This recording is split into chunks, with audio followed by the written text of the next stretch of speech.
بس بات علم۔ خداوند تعالیٰ نے علماء کی تعریف میں فرمایا، تحقیق اس کے بندوں میں عالم لوگ ہی اللہ سے ڈرنے والے ہیں، اور پیغمبر صلی اللہ علیہ وآلہ وسلم نے فرمایا، طلب علم ہر مسلمان مرد اور عورت پر فرض ہے۔ نیز حضور صلی اللہ علیہ وآلہ وسلم نے ارشاد فرمایا، علم حاصل کرو اگرچہ چین میں ہو۔ جاننا چاہیے کہ علم کا میدان بہت وسیع ہے اور عمر مختصر ہے، اس لیے تمام علوم کا حاصل کرنا فرض نہیں۔ مثلا علم نجوم، علم طب، علم حساب اور عجائبات عالم کا علم وغیرہ۔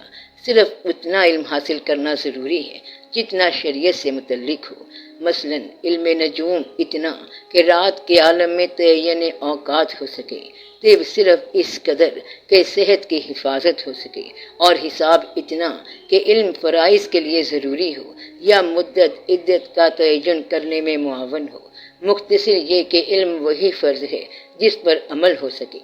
باری تعالیٰ نے ان لوگوں کی برائی بیان فرمائی ہے جو بے نفع علم کے لیے سرگرداں ہوں۔ فرمایا، اور سیکھتے ہیں وہ چیز جو ان کو نقصان پہنچائے اور نفع نہ دے۔ حضور صلی اللہ علیہ وآلہ وسلم نے ہمیشہ چاہا اور فرمایا، اے رب، میں تیری پناہ مانگتا ہوں اس علم سے جو نفع نہ دے۔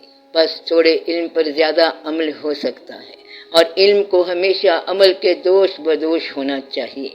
چنانچہ ارشاد فرمایا، بے علم عبادت کرنے والا ہراس کے گدھے کی مانند ہے، ہر چند وہ گھومتا ہے مگر اپنے مقام آغاز سے آگے نہیں بڑھ سکتا، اور اس سے کوئی راہ طے نہیں ہو پاتی۔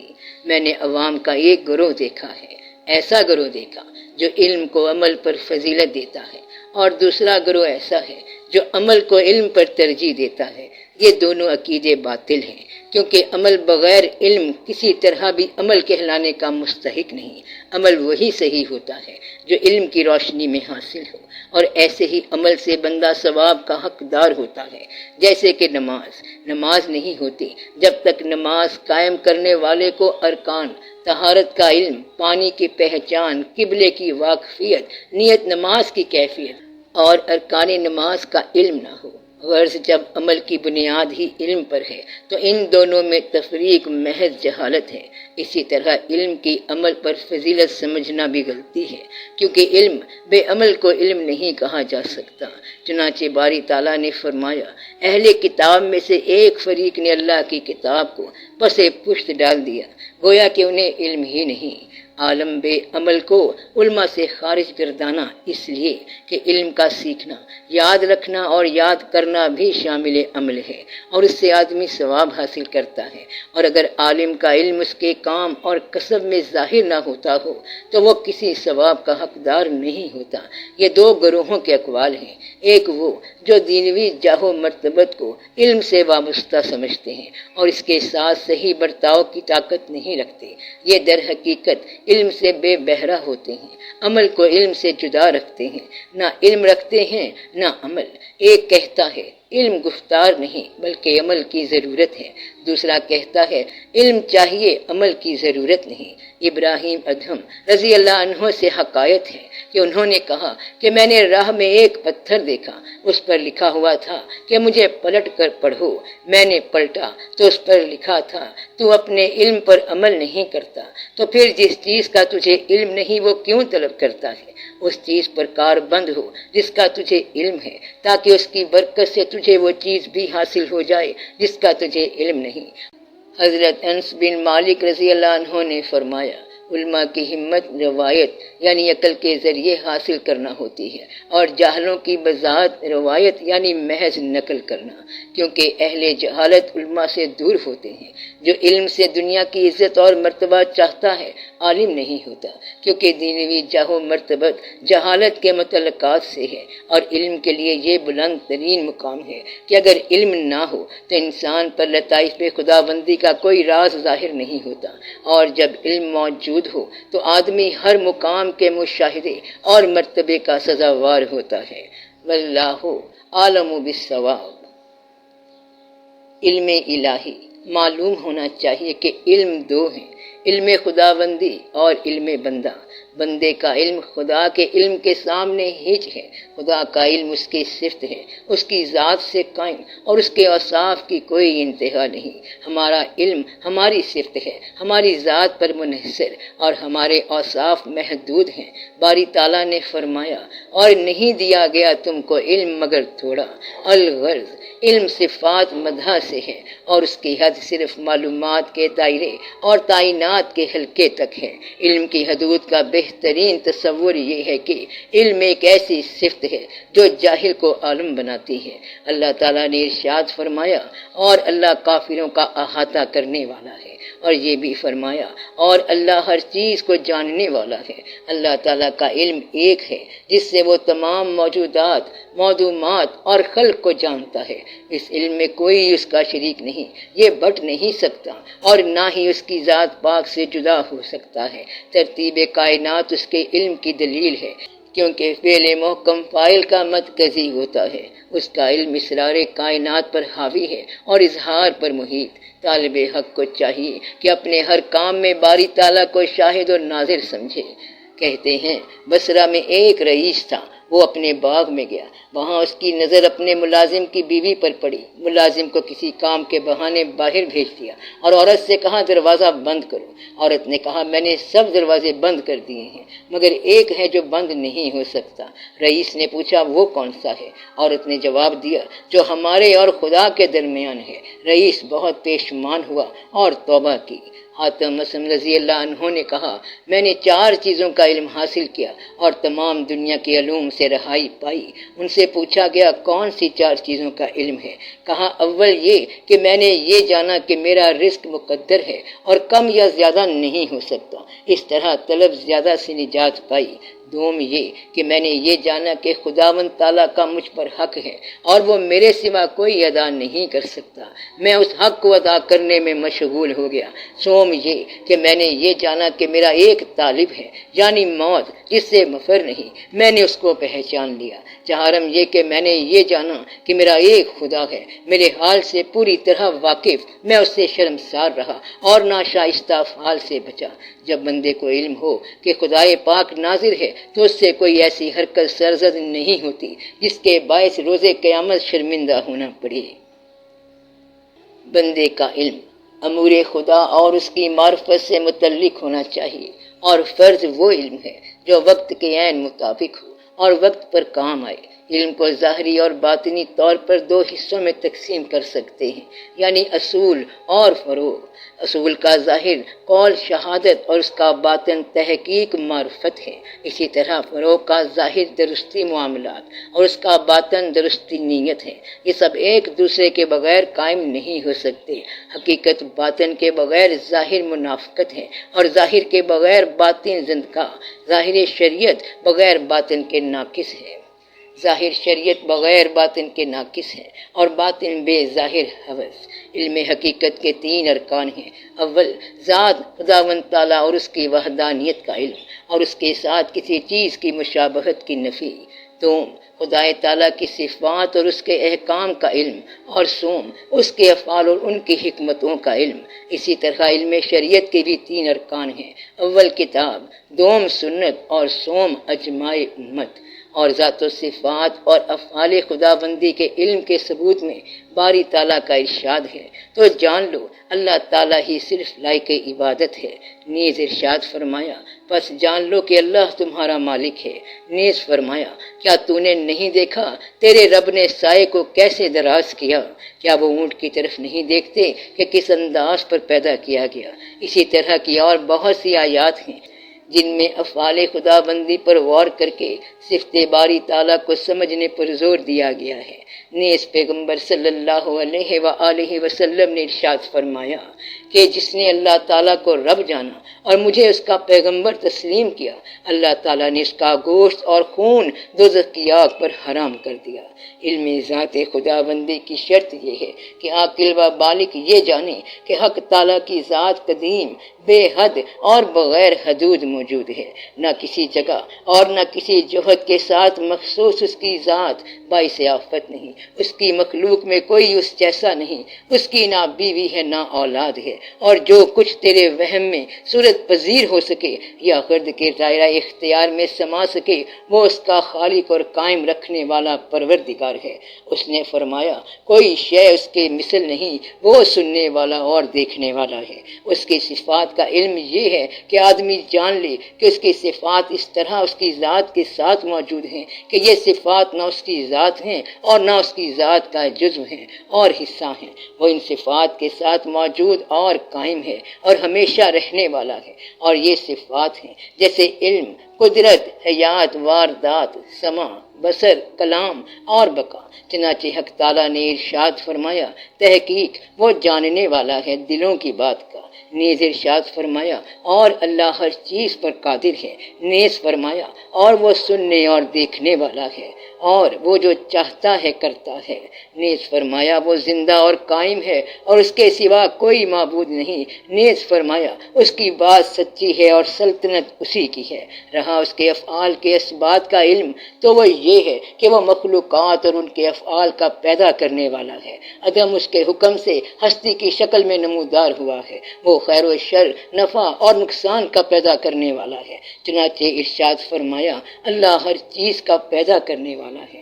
احکام شریعت کے اسبات پر دلیل یہ ہے کہ تو جانے کہ اللہ کی طرف سے خلاف عادت معجزوں کے ساتھ رسول آئے، اور ہمارے محمد مصطفیٰ صلی اللہ علیہ وآلہ وسلم خدا کے سچے پیغمبر ہیں، اور ان کے معجزات بہت ہیں۔ جو کچھ انہوں نے غیب و شہود سے بیان فرمایا برحق ہے۔ شریعت کا پہلا رکن کتاب اللہ ہے، جیسا کہ خدا عز و جل نے فرمایا اس کتاب یعنی قرآن کریم میں محکم آیات ہیں، وہ اصل کتاب ہیں۔ دوسرا رکن سنت ہے، جیسا کہ فرمایا تمہیں جو رسول کی طرف سے عطا ہوا ہے اسے لے لو، اور جس چیز سے وہ منع کر دیں اسے چھوڑ دو۔ تیسرا رکن اجماعی امت ہے، چنانچہ رسول صلی اللہ علیہ وآلہ وسلم نے فرمایا میری امت گمراہی پر متفق نہیں ہوگی، تم بڑے گروہ کی پیروی کرو۔ الغرض احکام حقیقت بہت زیادہ ہیں اور سب کو جمع کرنا کسی کے بس کی بات نہیں، کیونکہ لطائف خداوندی لا محدود ہیں۔ سو فسدائی گروہ جان لے کہ ملحدوں کا ایک گروہ ان پر اللہ کی لعنت ہو۔ سو فسدائی کہلاتا ہے ان کا خیال ہے کہ ہمیں کسی چیز کا صحیح علم نہیں، اور علم خود کوئی چیز نہیں۔ ہم ان سے پوچھتے ہیں کہ تمہارا یہ خیال کہ کسی چیز کا علم درست نہیں، درست ہے یا غلط؟ اگر ان کا جواب ہو کہ درست ہے تو یہی علم اسبات ہے، اگر وہ کہیں کہ غلط ہے تو غلط چیز کی بنا پر معاوضہ کرنا امر محال ہے، اور ایسے آدمی کے ساتھ بات کرنا حماقت ہے۔ اور ملحدوں کا ایک گروہ جو اس جماعت سے تعلق رکھتا ہے اس بات کا دعوے دار ہے کہ ہمارا علم کسی چیز پر درست نہیں اترتا، اس لیے علم کا ترک کرنا اسے ثابت کرنے سے بہتر ہے۔ یہ ان کی حماقت اور جہالت ہے، کیونکہ ترک علم صرف دو صورتوں میں ہو سکتا ہے، یا علم سے یا جہالت سے۔ علم تو علم کی نفی نہیں کر سکتا، اور علم ترک علم سے ممکن نہیں۔ باقی رہی صرف جہالت، سو جہالت ہی علم کی نفی کر سکتی ہے، اور جہالت ہی کی بنا پر علم کو ترک کیا جا سکتا ہے۔ جاہل قابل مذمت ہے، اور جہالت کفر و باطل کی ایک صورت ہے، کیونکہ حق جہالت سے بے تعلق ہے۔ یہ نظریہ جملہ مشائخ کرام کے مسلک کے خلاف ہے۔ جب ملحدوں کا یہ قول عام لوگوں تک پہنچا تو انہوں نے اسے اپنایا اور پکار اٹھے کہ جملہ اہل تصوف اسی روش پر ہیں۔ ان کا اعتماد ڈگمگا گیا اور وہ حق و باطل میں تمیز کرنے سے عاری ہو گئے۔ ہم اب ان سب کو سپرد خدا کرتے ہیں، وہ اپنی گمراہی میں بھٹکتے پھریں۔ اگر دین ان کا ساتھ دیتا تو شاید ان کو بہتر تصوف کی توفیق ہوتی، وہ راست بازی کے دامن کو نہ چھوڑتے، دوستان حق کو اس نظر سے نہ دیکھتے، اور اپنے حق میں قدر احتیاط سے کام لیتے۔ اگر کچھ ملحد اہل تصوف کا طریقہ اس خیال سے اختیار کر لیں کہ وہ ان کی بدولت اپنے ذاتی مصائب سے نجات پائیں اور ان کی عزت و توقیر کے سائے عاطفت میں زندگی بسر کریں، تو اس کا یہ مطلب نہیں کہ سب اہل تصوف کو اس رنگ میں رنگا ہوا سمجھا جائے اور ان کے معاملے میں کھلم کھلا بحث و مباحثہ کر کے ان کی عزت و شان کو پاؤں تلے روندا جائے۔ مجھے ایک علم کے ایسے دعوے دار سے مناظرہ کرنے کا اتفاق ہوا جس نے کلاہت تکبر کو عزت کا نام دے رکھا تھا، ہوا و ہوس کی مطابقت کو سنت رسول صلی اللہ علیہ وآلہ وسلم اور شیطان کی ہم رکابی کو ائمہ کرام کی سیرت سمجھ رکھا تھا۔ دوران مناظرہ اس نے کہا ملحدوں کے 12 گروہ ہیں اور ان 12 میں سے ایک گروہ اہل تصوف کے اندر موجود ہے۔ میں نے کہا کہ اگر ایک اہل تصوف میں ہے تو باقی 11 گروہ تم لوگوں میں سے ہیں۔ اہل تصوف ایک گروہ سے بخوبی بچ سکتے ہیں، تمہارے لیے باقی 11 گروہوں سے بچنا محال ہے۔ یہ تمام مصائب زمانہ کے افتراق سے پیدا ہوئے ہیں۔ خدا تعالیٰ نے اس قوم کے درمیان اپنے اولیاء کرام کو مستور و پوشیدہ کر رکھا ہے اور مخلوق میں وہ قوم ان کے فیض سے محروم اور مہجور ہے۔ کیا خوب کہا ہے پیروں کے پیر اور مریدوں کے آفتاب علی بن بندار سیرفی رحمت اللہ علیہ نے کہ دلوں کا فساد زمانہ اور اہل زمانہ کے فساد کے مطابق ہوتا ہے۔ آگے چل کر ہم اس گروہ کے منکروں کی باتوں کا ذکر کریں گے تاکہ ان لوگوں کو اس سے تنبیہ ہو کہ ان کے کاموں میں اللہ تعالیٰ کی سچی عنایت شامل ہے۔ وباللہ التوفیق۔ علم کی اقسام۔ محمد بن فضل بلخی رحمت اللہ علیہ نے فرمایا علم 3 ہے، علم من اللہ، علم ما اللہ اور علم باللہ۔ علم باللہ علم معرفت ہے جس کے ذریعے سب انبیاء اور اولیاء نے باری تعالیٰ کو جانا۔ جب تک اس علم کو مخصوص طریقوں سے سیکھا سکھایا نہ جائے اس وقت تک اس کے ذریعے خدا کو نہیں جانا جا سکتا، کیونکہ اس علم کے بغیر خدا کو پانے کا کوئی دوسرا ذریعہ موجود نہیں، اور بندے کا علم معرفت حق کے لیے علت اور سبب نہیں بلکہ اس کی معرفت بھی خدا ہی کی ہدایت اور توفیق سے ہے۔ اور علم من اللہ علم شریعت ہے کہ وہ باری تعالیٰ کی طرف سے حکمن دیا گیا اور اس کا مکلف بنایا گیا ہے۔ اور علم ما اللہ مقامات، طریقے حق اور درجات اولیاء کرام کے بیان سے متعلق ہے۔ الغرض معرفت بغیر شریعت درست نہیں ہوتی اور شریعت کی کار فرمائی اظہار مقامات کے بغیر صحیح نہیں اترتی۔ ابو علی سقفی رحمت اللہ علیہ نے فرمایا علم دل کی حیات ہے مرگ جہالت سے، اور آنکھ کا نور ایمان ہے کفر کی ظلمت و تاریکی سے۔ جس کو علم معرفت نہیں اس کا دل جہالت کے ہاتھوں مر چکا ہے، اور جس کو علم شریعت نہیں اس کا دل نادانی کے مرض میں مبتلا ہے۔ کفار کا دل مردہ ہوتا ہے کیونکہ وہ معرفت خدا بندی سے محروم ہے۔ اہل غفلت کا دل بیمار ہوتا ہے کیونکہ وہ باری تعالیٰ کے احکام سے نابلد ہیں۔ ابو بکر وراق ترمذی رحمت اللہ علیہ فرماتے ہیں جس نے علمی گفتگو کو بغیر زہد اختیار کیے کافی سمجھا وہ بے دین ہوا، اور جس نے فقہ کو بغیر تقوی کے اپنایا فاسق ہوا۔ جو علم توحید کا زبانی علم بردار ہو اور اس کی ضد یعنی شرک وغیرہ سے دستبردار نہ ہو زندقہ کا مرتکب ہے، اور جو علم شریعت و فقہ کو بغیر عمل حاصل کرے فاسق ہے۔ اس کا مطلب یہ ہے کہ عمل اور مجاہدے کے بغیر محض توحید جبر ہے، اور موحد قول کے اعتبار سے جبری اور فعل کی رو سے قدری ہوتا ہے تاکہ اس کی روش جبر اور قدر کے بین درست رہے۔ اس چیز کی حقیقت وہی ہے جو ان بزرگ ابو بکر وراق ترمذی رحمت اللہ علیہ نے فرمائی، توحید جبر کے نیچے اور قدر سے اوپر ہے۔ جو کوئی علم توحید کو بغیر عمل محض زبانی پسند کرتا ہے اور اس کے مخالف افکار یعنی شرک وغیرہ سے منہ نہیں پھیرتا زندیق ہو جاتا ہے۔ فقہ کے لیے احتیاط اور تقوی ضروری ہے، اور جو کوئی بغیر تقوی و پرہیزگاری صرف علم فقہ و شریعت کو کافی سمجھے اور رخصتوں، تعویلات اور شبہات کے تعلق میں ڈوب جائے، یا بغیر کسی اصول کے محض اپنی سہولت کے لیے اجتہاد کرنے والوں کے گرد گھومنا شروع کر دے، وہ بہت جلد فسق و بدکاری کا شکار ہو جاتا ہے، اور یہ صورت صرف غفلت سے پیدا ہوتی ہے۔ اور شیخ المشائخ یحییٰ بن معاذ رازی رحمت اللہ علیہ نے فرمایا پرہیز کرو 3 قسم کے لوگوں سے، غافل علماء سے، خوشامدی کاریوں اور جاہل صوفیوں سے۔ غافل علماء وہ ہوتے ہیں جو دنیا کو اپنا قبلہ دل بنا لیتے ہیں اور شریعت سے راہ آسان تلاش کر کے بادشاہوں اور ظالموں کی پرستی شروع کر دیتے ہیں، ان کے دروازوں کی خاک چھانتے ہیں، لوگوں کی عمارت کو اپنی سجدہ گاہ بناتے ہیں، اپنی عقل و دانش کے تکبر میں مبتلا ہوتے ہیں، اپنے کلام کی باریکیوں پر شیفتہ، اماموں اور استادوں پر زبان دراز، بزرگان دین پر برہم اور لاف زنی میں مشغول۔ اگر دونوں جہان ان کے ترازو کے پلڑے میں ڈال دیے جائیں تو معلوم نہ ہو۔ کینہ اور حسد ان کا مذہب ہے، یہ سب کچھ علم کے دائرے سے باہر ہے۔ علم تو وہ صفت ہے کہ جس سے تمام جہالت ختم ہو جاتی ہے۔ قرائے مداحنین وہ لوگ ہوتے ہیں کہ اگر کوئی کام ان کی ہوس کے مطابق ہو تو وہ اس کی تعریف کے پل باندھ دیتے ہیں، اور اگر مخالف ہو تو اس کی مذمت شروع کر دیتے ہیں، چاہے وہ حق و صداقت پر مبنی ہو۔ اپنی کارگزاری کا جاہ و حشمت کی صورت میں صلہ چاہتے ہیں اور برے کاموں پر بھی لوگوں کی تعریف کرتے ہیں۔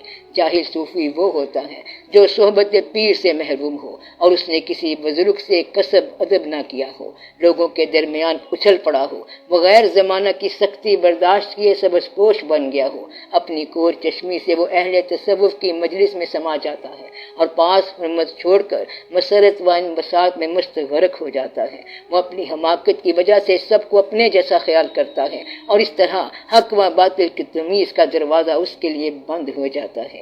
بس یہ تین گروہ ہیں جن کو انہوں نے صاحب توفیق لوگوں کے لیے بیان کیا اور اپنے مریدوں کو ان کی صحبت سے منع فرمایا، اس لیے کہ وہ سب کے سب اپنے دعووں میں جھوٹے اور اپنے رویے میں ناقص ہیں۔ اور ابو یزید بسطامی رحمۃ اللہ نے فرمایا، میں نے 30 سال مجاہدہ کیا مگر مجھے کوئی مشقت علم حاصل کرنے اور اس پر عمل کرنے سے زیادہ سخت نہ معلوم ہوئی۔ الغرض آگ پر چلنا آسان ہے مگر علم کے مطابق عمل کرنا مشکل۔ جاہل کے لیے 1000 بار پل صراط کو طے کرنا ایک علمی مسئلے کو سیکھنے سے زیادہ آسان ہے۔ فاسق کے لیے ایک مسئلے کو عملی جامہ پہنانا جہنم میں قیام کرنے سے زیادہ مشکل ہے۔ المختصر، تجھے علم سیکھنا چاہیے اور اس میں کمال حاصل کرنا چاہیے۔ یہ بھی یاد رکھنا چاہیے کہ انسانی علم کا کمال علم خداوندی کے سامنے جہالت ہے۔ بس اس قدر جان کہ تو کچھ نہیں جانتا۔ اس کا مطلب یہ ہے کہ آدمی بندگی کے علم سے آگے نہیں بڑھ سکتا، اور بندگی و عاجزی بندہ اور خداوند کے درمیان ایک عظیم پردہ ہے۔ اسی موضوع پر کسی نے کہا، اس کی حقیقت پوری طرح معلوم کر لینے سے عاجزی ہی در حقیقت ادراک یعنی اس کا معلوم کر لینا ہے، لیکن اسے بالکل نہ معلوم کرنا اور نیکوں کے راستے میں جستجو نہ کرنا اور رک جانا شرک ہے۔ جو علم حاصل نہیں کرتا اور اپنی جہالت پر اڑا رہتا ہے مشرک ہوتا ہے، اور جو سیکھتا ہے اور اپنے کمال علم میں معنی کا ظہور دیکھتا ہے اور اس کا غرور علم ٹوٹ جاتا ہے اور جان لیتا ہے کہ اس کا علم اس کی عاقبت کے علم میں عاجزی کے سوا کچھ نہیں، اور باری تعالیٰ کی جناب میں نام کی کوئی حقیقت نہیں۔ حصول علم کے بعد یہ عجز و انکساری تحصیل علم کا حاصل ہے۔